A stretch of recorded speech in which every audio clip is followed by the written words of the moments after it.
Nagche-check naman tayo ng split unit na LG. So ito ang problema, nag high ampere siya, nag-open yung common yun sa compressor. Ngayon kinuna natin ng resistance, open yung common. So yung ano niya, yung starting at saka running, mayroon ng common, wala. So pinalamig ko muna yung compressor. Ngayon bumalik na siya. So papalitan natin dahil bumili pa tayo ng capacitor na 60 plus 6. So itatry natin kapag ganahin natin, kapag napalitan na natin ng capacitor.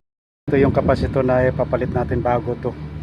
Ayan o, yan 50 plus 6 UF. So ikakabit natin guys.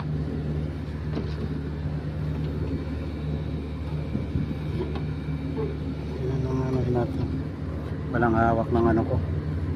Guys, papalitan na natin. Isa-isahin natin, pupunutin yung wire.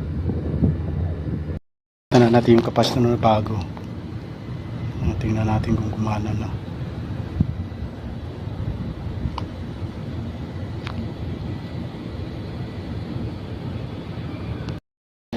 Ayun na guys, gumana na oh. 14. So takpan natin. Gumana na siya guys. Yan na. Okay na. Yan. So dito tayo nagkuha sa common. Yeah, 16. Ang ano niya. Yeah, okay na guys. Yan.